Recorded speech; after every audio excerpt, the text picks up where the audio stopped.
Good Morning. morning. Buenos dias, my Buenos friend. dias. Thank Calm you. after the storm, huh? Calm after the storm. Yeah. I want to welcome everyone to our next edition of Hangin with the Ohmies. In this podcast, webcast, whatever you want to call it, we sit down with the visionaries behind some of the most magnificent retreat centers around the world and not pick their brain because we don't want to be doing that.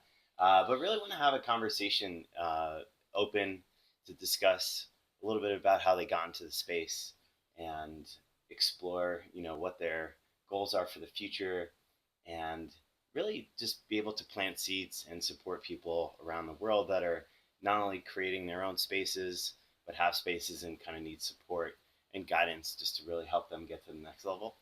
So thank you, Tony, for sitting down and having this conversation today, and um, doing so after we spent the past few days here celebrating your late beloved Jimena. Um, I'm excited to have this conversation. So yeah, I just invite you to ground and just take a deep breath into the space here today.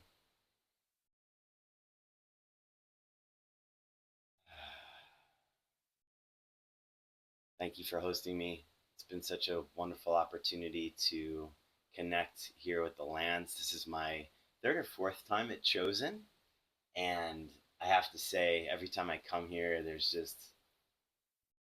something special about the land here that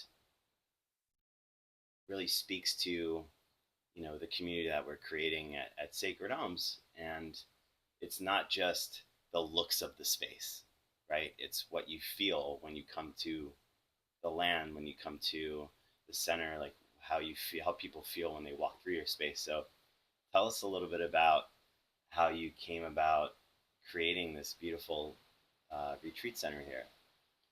Well, it was completely, thank you. Thank you for being here, and thank you for being part of this 11-day pilgrimage honoring my beloved Jimena, Queen of Hearts, also known as Kavia, also known as Sharada, the goddess of beauty and music. And, she passed of breast cancer 5 months back. And it's been a beautiful testament to her soft power and her impact on our community and on many of us who met her sometimes only for brief moments, but others for years that knew her before I knew her. And she just really represented all the good things of the divine feminine and the sweetness and the courage through which she went through her own mortality and her own death process, and gave a lot of us such inspiration around the grace and dancing with death, and really seeing death as a sacred teacher. And I think it's really brought our community so much closer. And, ChoZen kind of happened by accident. It wasn't really a planned thing. I grew up on Kashi Ashram that my grandmother started in the 70s, adjacent to this first property that we bought. And I spent my childhood in commune, sleeping on the temple floor, having dinner, chanting Hindu mantras and kirtan and Hanuman Chalisa before every meal. So ritual and community has been part of my life since birth.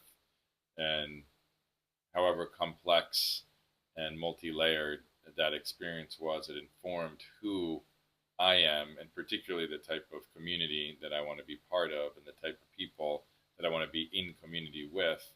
And so when my grandmother passed away in 2012, after 3 months, 4 months after she'd married me and my wife on 11/11/11, we started looking for property close by the ashram, just to be close to family and friends and have a little escape from Miami.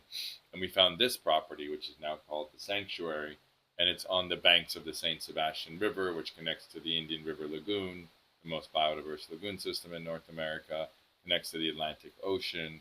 We're nestled between the Space Coast and the Treasure Coast. It's got a lot of magic in this kind of vortex portal. We're in Florida, which is already a very eccentric, weird, interesting place.